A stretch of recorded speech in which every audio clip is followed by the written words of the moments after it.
Hello everybody, my name is Gabriel and welcome to my first YouTube video.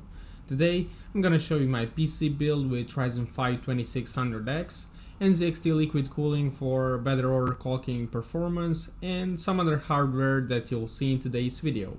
So it will be a short tutorial how to build your own PC, and maybe it will help you. I hope you'll enjoy the video, so you can drop the like and comment down below.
We're gonna start off with mainboard, and here you can see all memory slots, PCI Express slots, and CPU AM4 slots for AMD CPUs.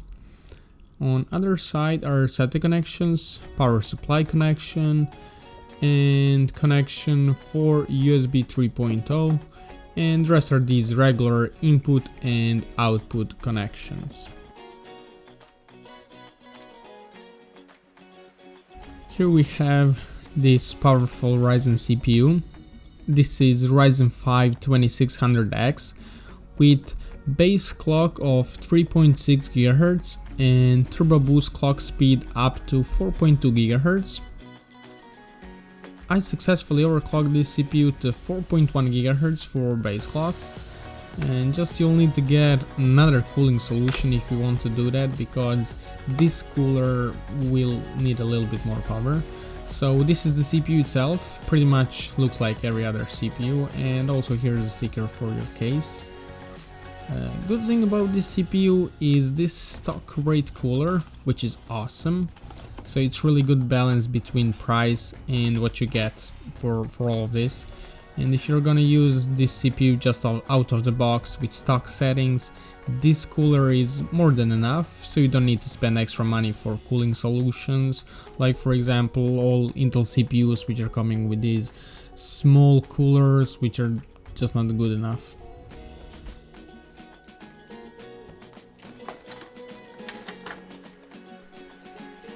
First, we're gonna start with our CPU.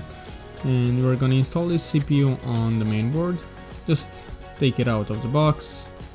Make sure not to touch the contacts at the bottom, because they're pretty much sensitive. And also check this small golden arrow on bottom left corner and align it with small arrow on the socket itself. So just sit down the CPU on top of the socket and you'll hear how it falls, and secure it, and that's it.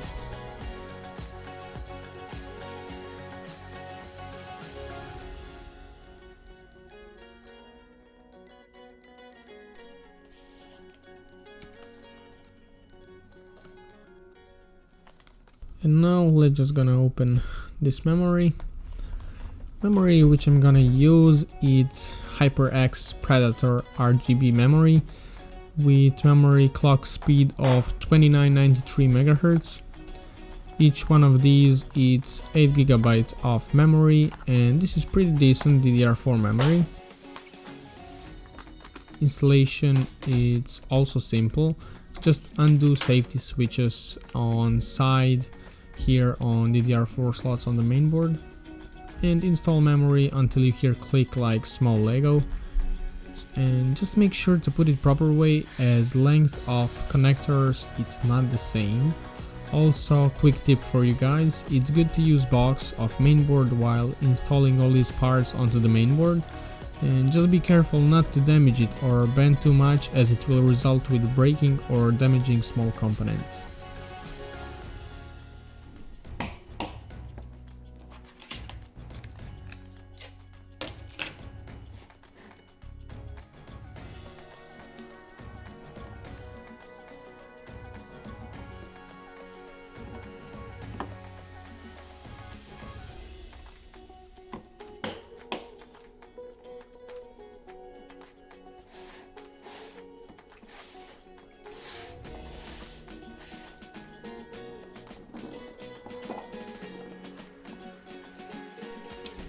Now we are gonna remove this stock bracket for stock cooler.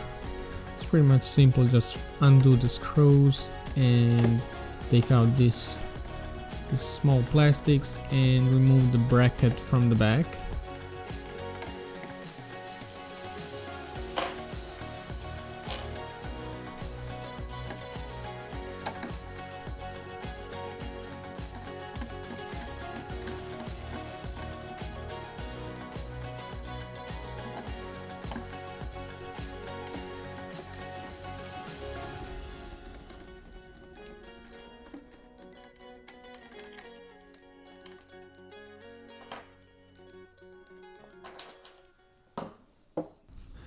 I pre-assembled bracket for liquid cooling from NZXT.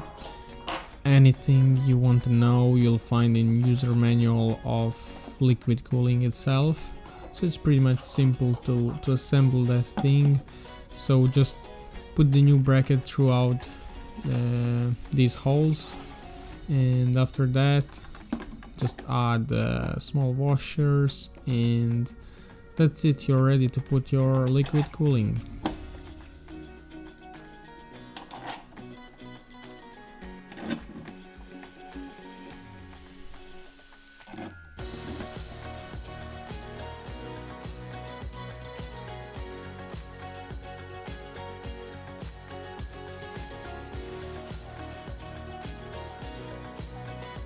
For my PC, I'm going to use NZXT KRAKEN M22 liquid cooling, and it's pretty simple to install it. All you have to do is assemble bracket and replace stock one, and after that you're good to go with next few steps.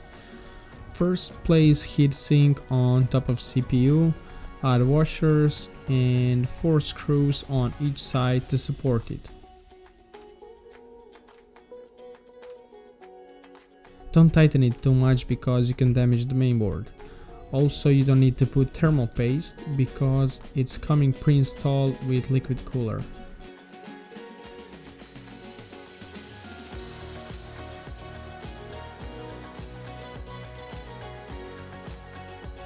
After putting the screws on, just tighten it a little bit with screwdriver, and I think that should be it with liquid cooling, so you can proceed to the next step. Next one is NVMe SSD made by Western Digital. This one is 500 gigabytes and it's pretty much cheap, to be honest, when you compare it with SSDs, which are a little bit lower speeds, and regular hard drives, which are even less speeds. So this one is using pretty much less power than usual SSDs and hard drives, and its transfer speeds are crazy, to be honest. So read speeds are going up to 1700 megabytes per second, and write speeds are going up to 1450 megabytes per second. So that's really crazy. You can boot up your PC like in seconds, and transfer is going really quick. I've been using it for a while now, and definitely I'm really happy with this one. Installation process is really simple. All you have to do is just remove the small screw which is already sitting on the main board, just adjust it to the size of your SSD, and then just slide your SSD into PCIe slot and screw it, and that's it.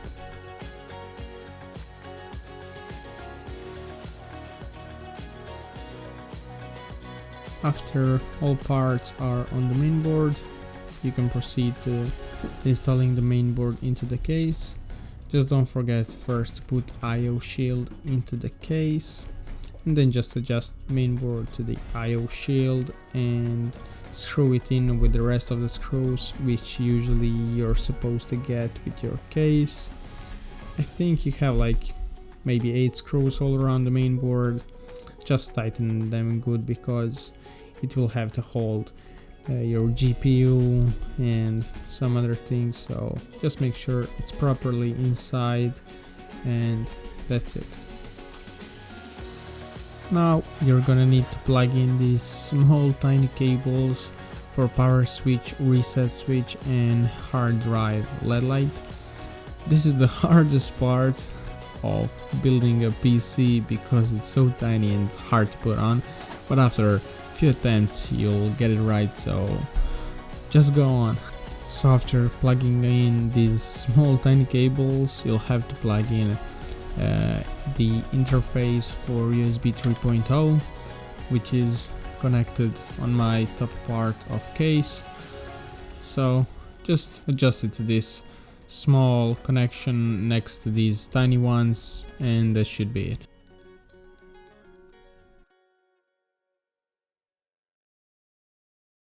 Finally, we got to the part with power supply, and I'm going to use CORSAIR VS650 power supply. This is non-modular power supply, but of course you can get something better if you want to do some crazy things with your CPU or anything else actually. And installation process, it's pretty simple. All you need to do is just slide in your power supply into the housing and screw it with 4 screws all around the way. And after that, after you've done that, you just connect the cables to the main board, and that should be it. Also, this could take a while if your screwdriver is playing games with you as mine, so just be patient. Now I'm going to connect the 8-pin extension cable for CPU, and sometimes this could take a while because this small space is just struggle to get it through it and to put it like tidy up inside, so just give yourself time.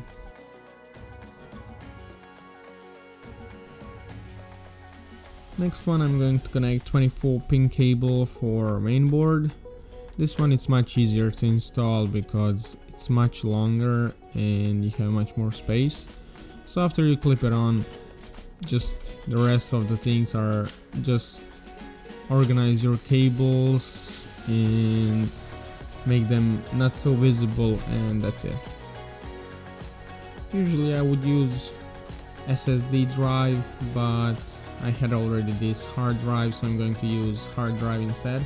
This is 1 terabyte hard drive, and it's really simple to install it. Just plug in the cables from power supply, and after that connect it to the main board and you're ready to go. After you're sure you connected all the cables from power supply, just take all the cables and push them inside this hole between the hard drive and power supply, because that's just a hole.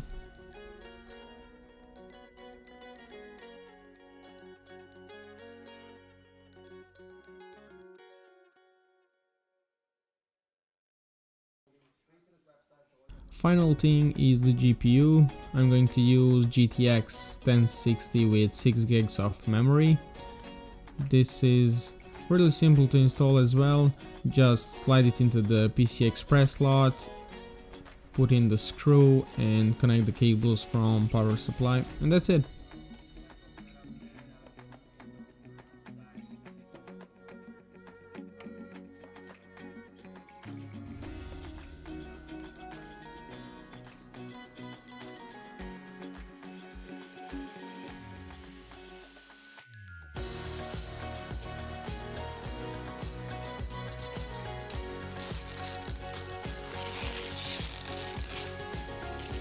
If you like this video, feel free to subscribe on my channel for more upcoming things, and see ya in the next one.